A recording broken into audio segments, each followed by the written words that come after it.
บายดีท่านผู้ชมที่เคารพยินดีต้อนรับทานเข้าสู่รายการล้มกันวันนี้ในเทปพิเศษก้าวเข้าสู่การเลือกตั้งสมาชิกสภาแห่งชาติหรือสสสสุดที่10และสมาชิกประชาชนขั้นแขวงสุดที่5หรือสสคสุดที่5นั่นเองซึ่งแขกรับเชิญในรายการของพวกเขาในมื้อนี้ก็แม่นท่านปริญญาเอกคำมรจันทจิตกรรมการสำห้องศูนย์กลางพรรคห้องหัวหน้าคณะโฆษณาอบรมศูนย์กลางพรรคอนุกรรมการโฆษณาและผู้ระดมขบวนการหน่วยงานโฆษณาที่สละเวลาเข้าร่วมสนทนาในรายการของพวกเขาในมื้อนี้เจ้าสบายดีท่านเจ้าสบายดีท่านผู้ชมต้องขอบใจกับท่านหลายๆที่สละเวลาเข้าร่วมสนทนาในรายการในมื้อนี้ก็อยากจะให้ทั้งท่านได้กล่าวถึงเกี่ยวกับภาระบทบาทสิทธิและหน้าที่ในขอบเขตความรับผิดชอบของท่านในปัจจุบันนี้เป็นคือแนวใดเด้เจ้าเกี่ยวกับการโฆษณานี่เนาะเจ้าก่อนอื่นก็ขอสบายดีท่านผู้ชมทั้งบ้านและก็สบายดีบรรดาทานการอยู่ในการกาเกียมให้แก่บัตรเลือกตั้งสมาชิกสภาแห่งชาติสุดที่10และสมาชิกสภาประชาชนขันแขวงสุดที่5นี้ก็เป็นกระบวนการการเมืองสำคัญหลายนะและก็ความรับผิดชอบที่ข้าพเจ้าได้รับการมอบหมายนี้ก็เป็นเหตุหน้าที่ในอนุกรรมการโฆษณาและปลุกระดมเนาะปลุกระดมกระบวนการแต่ข้าพเจ้านี่ลงเลือกเกี่ยวกับเรื่องงานโฆษณาเนาะเกี่ยวกับเรื่องงานโฆษณานี้พวกเขาก็ได้เห็นหน้าที่หลักๆสำคัญของเรื่องงานโฆษณานี้พวกเขาได้ซุ้มใส่อยู่ในการฝึกอบรมเอกสารบรรดาเอกสารสำคัญโดยเฉพาะแม้ในการบัตรเลือกตั้งในสุดนี้พวกเขามี3เอกสารที่พวกเขาฝึกอบรมสำคัญก็คือ1แม้นพวกเขาจัดตั้งการเชื่อมซึมเอกสารโดยเฉพาะเป็นมติของกรมการเมืองศูนย์กลางพรรคว่าด้วยการเลือกตั้งสมาชิกสภาประชาชนชุดที่5และสภาแห่งชาติชุดที่10นี้เนาะเอกสารที่2เป็นพวกเขาได้ซุ้มใส่ในการเพิ่มทะเบียนการนำพาแนวคิดของในการเลือกตั้งในชุดนี้เอกสารที่3เป็นเอกสารเกี่ยวกับการเลือกตั้งสมาชิกสภาประชาชนขันแขวงสุดที่5และสภาแห่งชาติสุดที่10อันนี้แม่นพวกเขาได้กาเกี่ยมฝึกอบรมเอกสารสำคัญทั้ง3เอกสารสำคัญนี้โดยความตั้งหน้าหาวหันเนาะอันนี้แม่นเวียกที่1พวกเขาได้เฮ็ดเวียกที่2นี่พวกเขาได้สุมใส่อยู่ในการจัดตั้งการโฆษณาผ่านพาหนะสื่อมวลชนต่างๆโดยเฉพาะแม่นพวกเขาได้ดำเนินการโฆษณาในช่วงได้เนี่ยดำเนินการกาเกี่ยมเนี่ยพวกเขาสุมใส่ในการโฆษณาใน3เอกสารสำคัญเอกสารที่1เป็นพวกเขาโฆษณาหมายว่ามันมีคำถามคำตอบเนาะ1คำถามคำตอบเกี่ยวกับสิทธิ์พันธะสิทธิ์เป็นเจ้าของคนในเมืองในการเสริมขยายสิทธิประชาธิปไตยของประชาชนบรรณาเผ่าในบัตรต่างๆนี้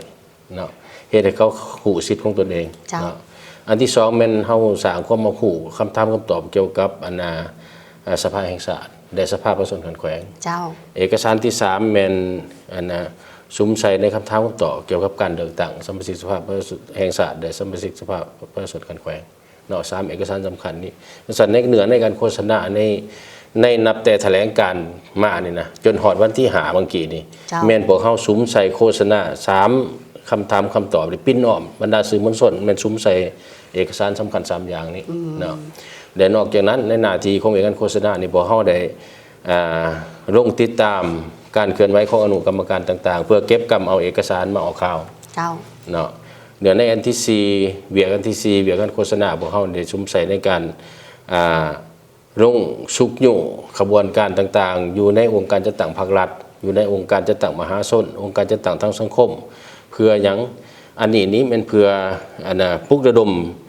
ถือเอาการเลือกตั้งนี้เป็นขบวนการแข่งขันทักษะพัฒนาติดพันกับขบวนการแข่งขันทักษะพัฒนาและติดพันกับการ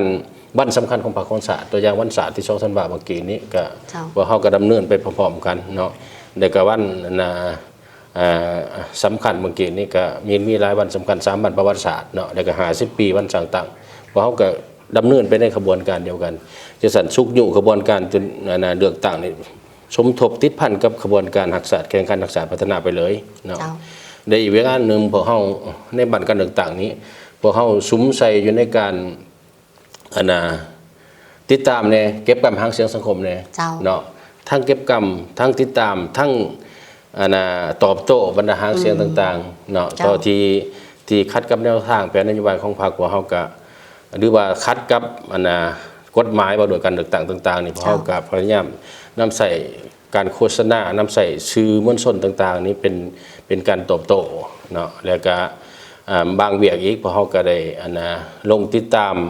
เพื่อเอาเนื้อในโฆษณาจากอนุกรรมการตัวอย่างติดตามกองประชุมคณะกรรมการเลือกตั้งต่างๆติดตามการแถลงการเนาะติดตามการออกข่าวเดี๋ยวอื่นๆพวกเขาก็ได้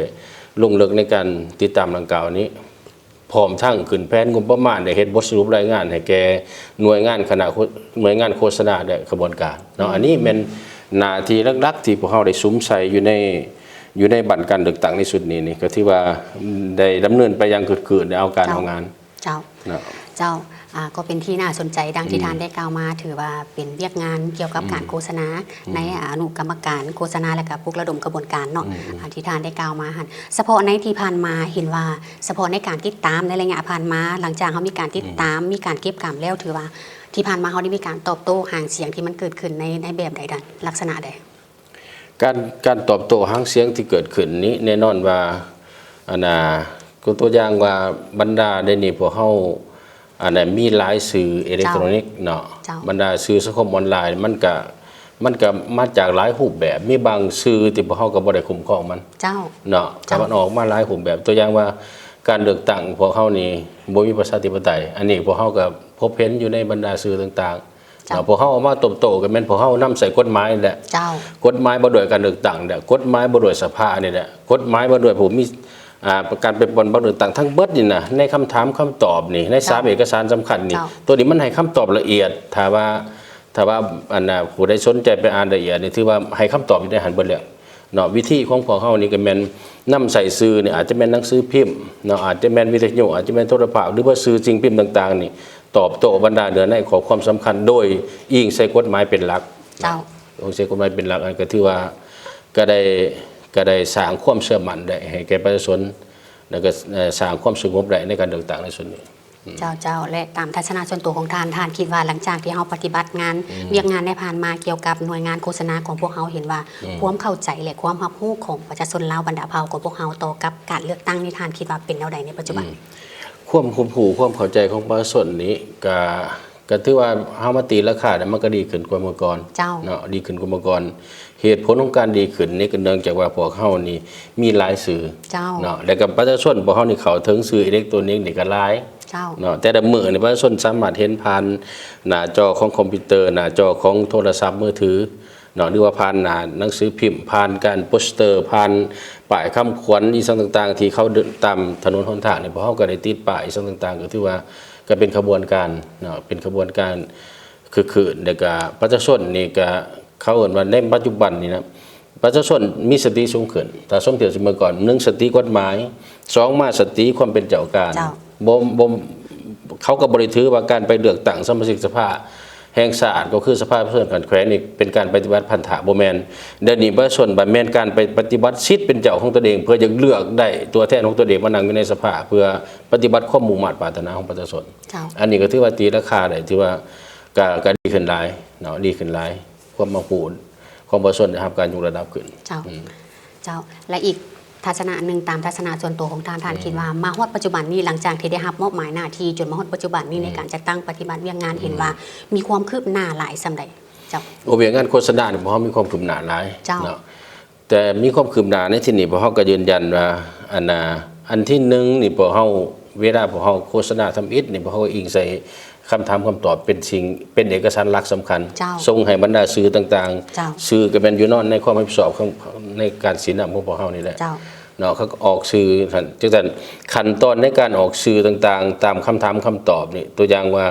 คำถามมาด้วยผู้ที่มีการเสริมขยายสิทธิประชาธิปไตยนี่มันมีอยู่12คำถามตัวอย่างคำตอบตัวอย่าง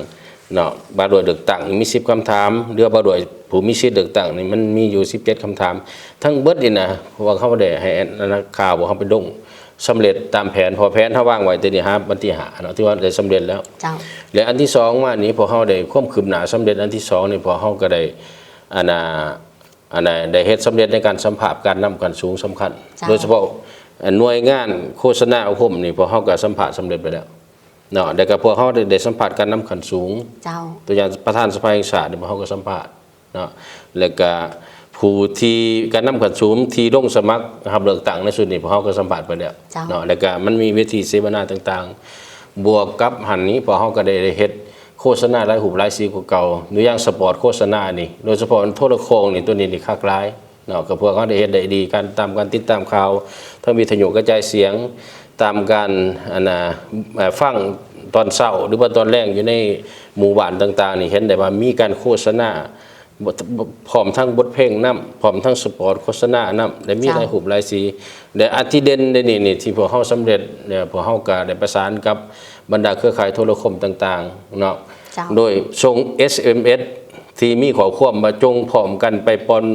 บัตรเลือกตั้งเอาสมาชิกสภาแห่งชาติชุดที่10และสภาประชาชนกันแขวงชุดที่5อย่างพร้อมเพรียงในวันที่22ถึงวันอาทิตย์ในปี2026เห็นบ่ตัวนี้ถือว่า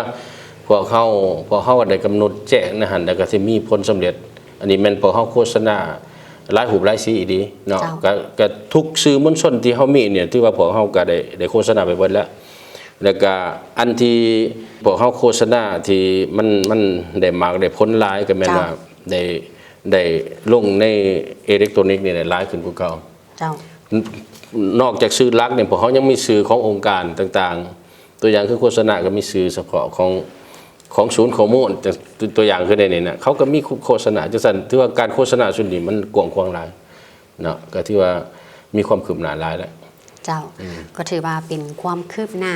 ในหลายๆด้านดังที่ทานได้กล่าวมาของหน่วยงานโฆษณาของอนุกรรมการและปลุกระดมขบวนการในการเลือกตั้งในครั้งนี้แต่ว่าตอนนี้จะให้ท่านผู้ชมไปพักชมสิ่งที่น่าสนใจจากทางรายการของพวกเฮากันก่อนแล้วจึงกลับมาพบกันในระยะที่2ของรายการลงกันวันนี้เสียงวันโนไซโยมวนซืนดังโปรดฟื้นพวกแฟนแดนลาวเสียงวันโนไซโยบอกข่าวดังเตือนเปล่าให้พวกเขาไปขอเชิญชวนพลเมืองลาวผู้ที่มีสิทธิ์เลือกตั้งจงพร้อมใจกันออกมาใช้สิทธิ์ปอนบัตรเลือกตั้งเอาสมาชิกสภาแห่งชาติสุดที่10และสมาชิกสภาประชาชนขั้นแขวงสุดที่5ในวันที่22กุมภาพันธ์2026นี้เสียงดนตรีมาโหรีดังก้องเตือนเป่าห้องพี่น้องเฮาสนอย่านอนหลับทับสิทธิ์ของตนอย่านอนหลับทับสิทธิ์ของตนชาวลาวทุกคนจงไปเลือกผู้แทนเสียงวันโนเป็นผู้แทนก็แข็ง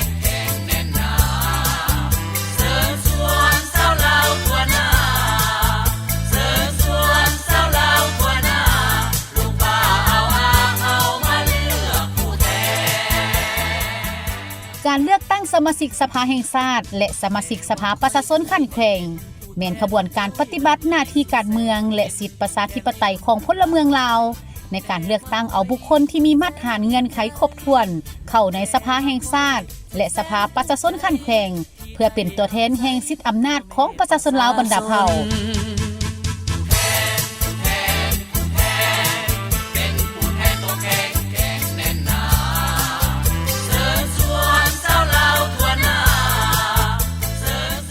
อย่าลืมในวันที่22กุมภาพันธ์2026เป็นวันเลือกตั้ง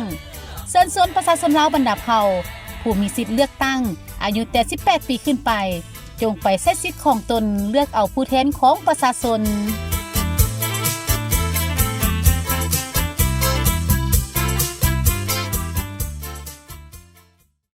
เสียงวันโน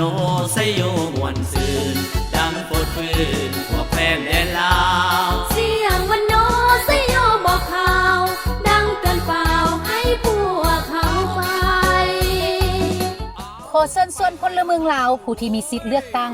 จงพร้อมใจกันออกมาใช้สิทธิ์ปอนบัตรเลือกตั้งเอาสมาชิกสภาแห่งชาติสุดที่10และสมาชิกสภาประชาชนขั้นแขวงสุดที่5ในวันที่22กุมภาพันธ์2026นี้เสียงดนตรีมาโหรีดังก้องเตือนเป่าห้องพี่น้องเฮาสน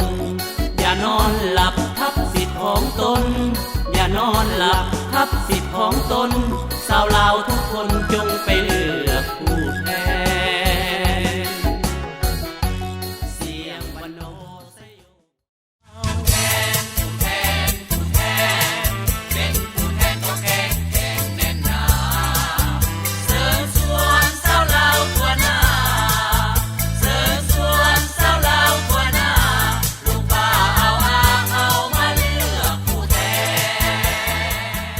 การเลือกตั้งสมาชิกสภาแห่งชาติและสมาชิกสภาประชาชนขั้นแข็ง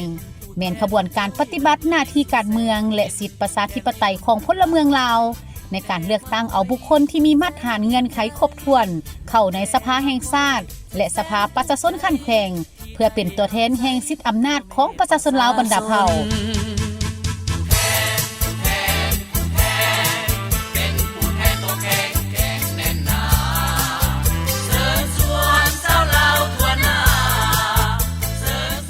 อย่าลืมในวันที่22กุมภาพันธ์2026เป็นวันเลือกตั้ง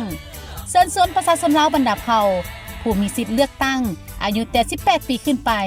จงไปใช้สิทธิ์ของตนเลือกเอาผู้แทนของประชาชน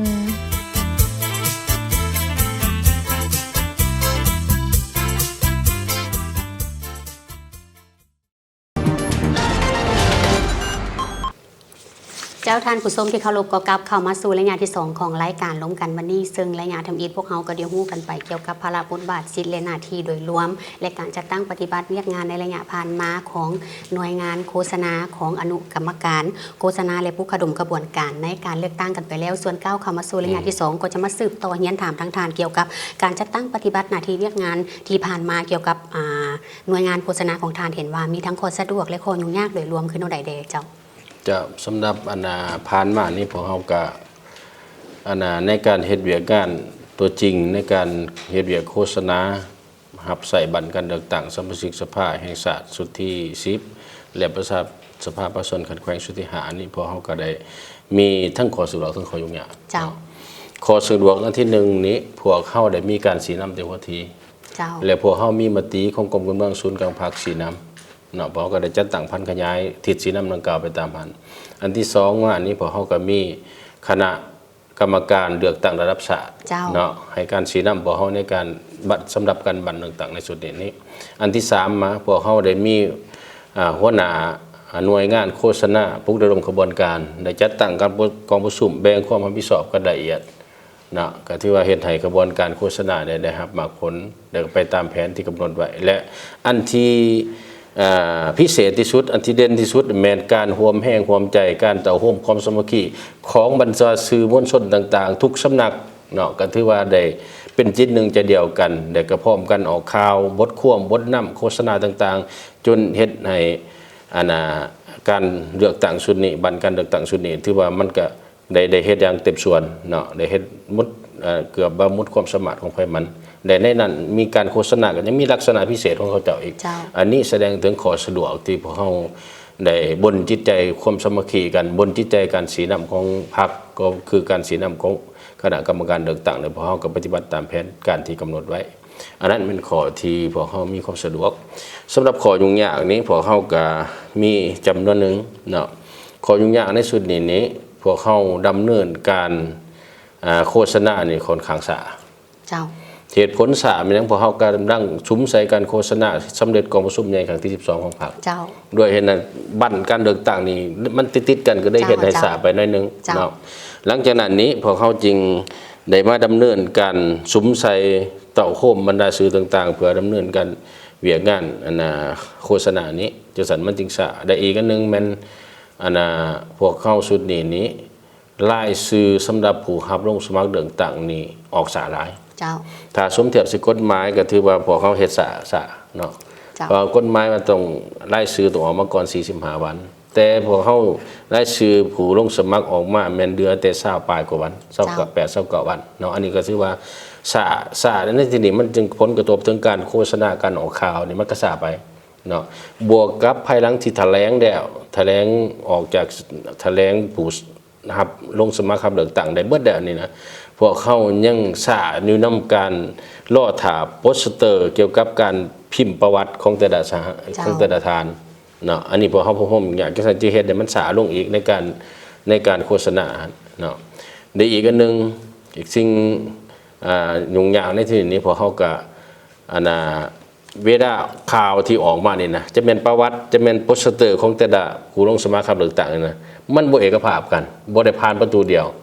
บ่จักว่าสื่อมวลชนได้ก็ออกมาเนาะบางสื่อมวลชนบ่ที่เฮาบ่ได้คุ้มครองเขาก็ออกมาเห็นบ่มันจังซั่นอยู่ในเฟซอยู่ในเว็บอีกต่างๆพวกเฮาจึงเห็นว่า อยู่รูปภาพของผู้ลงสมัครครั้งต่างในบ่เอกภาพกันบางคนก็ใส่เหรียญบางคนก็บ่ใส่เหรียญอันนี้แสดงถึงว่าขอยุ่งยากไม่ได้เฮาคุ้มชื่อที่ออกไปนะมันพบความยุ่งยากอันที่3มาบอกเฮาก็ชุดนี้ก็ถือว่าการตอบโต้ทั้ง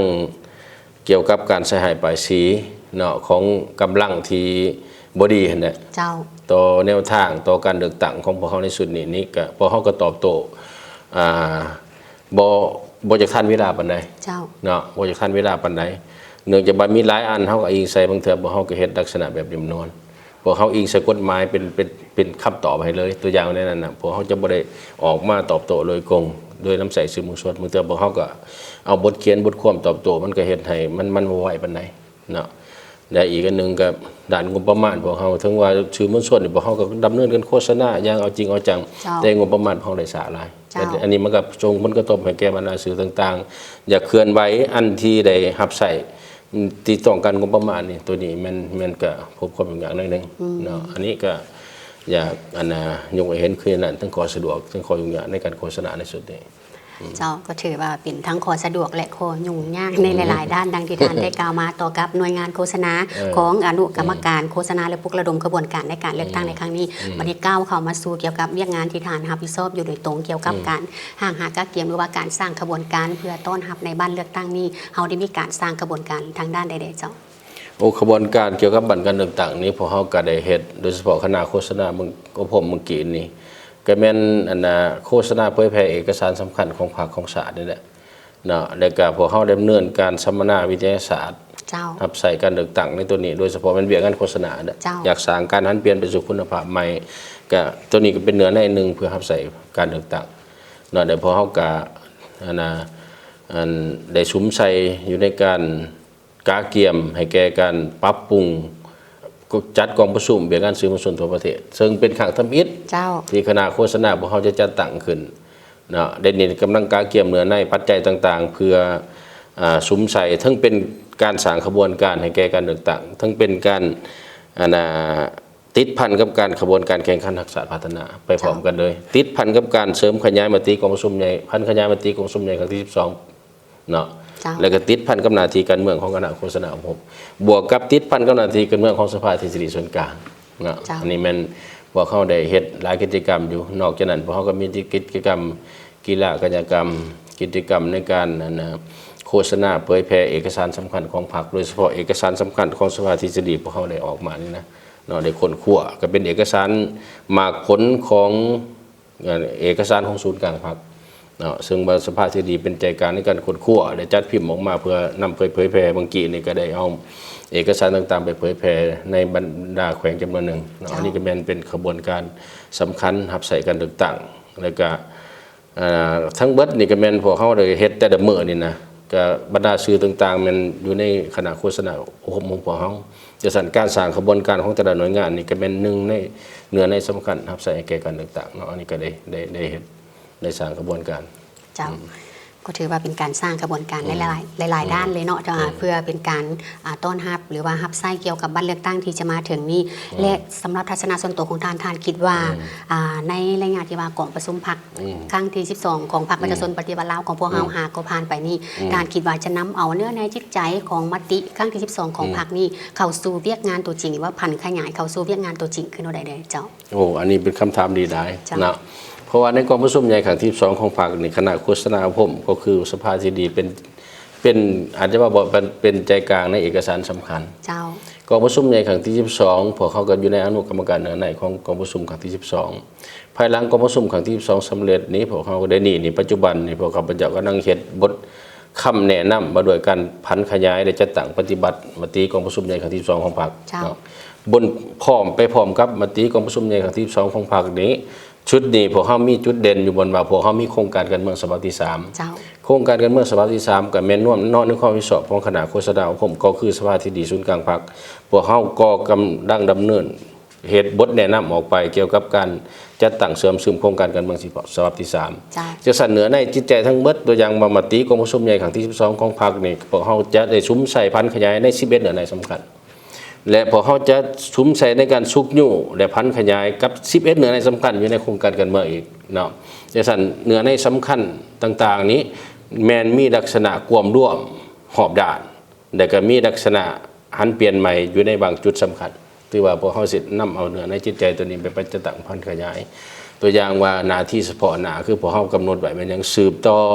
อยู่แห้งภารกิจเปลี่ยนแปลงใหม่บูรณะระบอบประชาธิปไตยประชาชนให้นักแน่นก้าวขึ้นสู่จุดหมายสังคมนิยมเห็นบ่อันนี้จังซั่นอยากบรรลุได้ตัวนี้นี่เฮาจะเฮ็ดหลายอย่างมีเนื้อในย่อยต่างๆจังซั่นคณะของโฆษณาอุปมแม่นใจกลางเนี่ยอยู่ในการพันขยายเนาะก็สิได้เฮ็ดหน้าที่ในการโฆษณาทุกๆเนื้อในหั่นให้มันลึกซึ้งถึงท้องในทั่วถึงกว่าเก่าอยู่ในแต่ละเป้าหมายเจ้าก็ถือว่าเป็นการพันขยายมาที่12ของภาคเข้าสู่งานตัวจริงในหลายๆด้านดังที่ทานได้กล่าวมาและเฉพาะทิศทางแผนการในตอนหน้าเกี่ยวกับขอบเขตเรียกงานในความรับผิดชอบของทานคิดว่าเราจะมีการพัฒนาหรือสุ่มใส่เรียกงานในด้านใดเพิ่มเติมบ่ทันสุ่มใส่เวียกงานในด้านใดเพิ่มเติมนี้ก็แม่นพอเฮาสิสืบต่อได้สร้างความเข้มแข็งหันเวียกงานสื่อมวลชนไปสู่คุณภาพใหม่เจ้าคือในเวียกงานโฆษณาในชุดนี้พอเฮาว่างใบมีเก่าแผนงานได้38โครงการนะใน38โครงการหนึ่งในเก่าแผนงานเนี่ยหนึ่งในแผนงานสำคัญเป็นแผนงานยุคสูงคุณภาพเวียกงานสื่อมวลชนในระยะใหม่เจ้าตัวนี้มันจะให้คำตอบว่าตอนหน้าไปพวกเขาจะเห็นได้ในเวียกงานสื่อมวลชน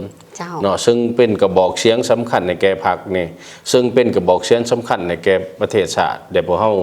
ทับใส่การเลือกตั้งในส่วนนี้ก็แม่นเวียกงานสื่อมวลชนพวกเขานี่เป็นหลักเนาะด้วยเหตุนั้น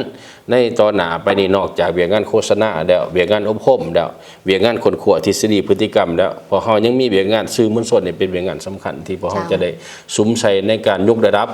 สร้างการนั้นเปลี่ยนไปสู่คุณภาพมาอย่างแข็งแรงเจ้าก็ถือว่าเป็นทิศทางแผนการตัวหน้าโดยรวมดังที่ทานได้กล่าวมาและมาฮอดตอนนี้ก็ถือว่าเป็นตอนท้ายรายการของพวกเขากันแล้วแต่ว่าก่อนจะจากกันทานมีอย่างที่จะฝากถึงบรรดาทานผู้ชมที่กำลังรับชมรายการของพวกเราอยู่ทางบ้านในตอนนี้โดยเฉพาะก็แม่นฝากถึงบรรดาประชาชนลาวบรรดาเผ่าที่จะให้ไปใช้สิทธิ์ใช้เสียงของตนในการเลือกตั้งขอเชิญเลยท่านเจ้าเนื่องในโอกาสที่ได้มาเข้าร่วมสนทนาเนาะข้าพเจ้าอยู่ในนามรับผิดชอบหน่วยงานโฆษณาหับใส่บัตรเลือกตั้งสมาชิกสภาแห่งชาติสุดที่10สมาชิกสภาประชาชนขัดแย้งสุดที่5นี้ก็ขอเรียกร้องประชาชนบรรดาเผ่าจงพร้อมกันไปใส่สิทธิ์ของตนเองเลือกเอาสมาชิกสภาแห่งชาติสุดที่10สมาชิกสภาประชาชนขัดแย้งสุดที่5ให้พร้อมเพียงเคียงหน้ากันพร้อมกันเต่าโค้มความสามัคคีเลือกได้ตัวแทนของตนเองให้ครบมาตรฐานเพื่อปฏิบัติตามเจตจำนงของตนเองให้ครบถ้วนในมื้อวันที่22เดือน2วันอาทิตย์เนาะขอเรียกร้องหรือเฮียนเชิญบรรดาประชาชนพลเมืองทั้งเบิดจงร่วมจิตร่วมแห่งร่วมใจกันเนาะให้พร้อมเพียงเคียงหน้าเฮ็ดสำเร็จหน้าที่การเมืองอันมีเกียรติสง่าของตนในครั้งนี้เจ้าและมาฮอดตอนนี้ทางทีมงานรายการร่วมกันวันนี้ก็ขอขอบใจกับทานอีกครั้งหนึ่งที่สละเวลาของทานเข้าร่วมสนทนาในรายการในมื้อนี้และก็ต้องขออวยพรไซอันประเสริฐให้ทานประสบผลสำเร็จในหน้าที่เวียกงานทุกประการขอขอบใจหลายๆท่านขอขอบใจท่านผู้ชมเจ้าท่านผู้ชมที่เคารพมาวันนี้เวลาของรายการร่วมกันวันนี้ก็ได้หมดเวลาลงเพียงเท่านี้พบกันใหม่โอกาสหน้าสำหรับมื้อนี้ข้าพเจ้าสุรินทราสุทธิธรรมพร้อมด้วยแขกรับเชิญขอลาท่านผู้ชมไปก่อนพบกันใหม่โอกาสหน้าสำหรับมื้อนี้ขอกล่าวคำว่าสบายดี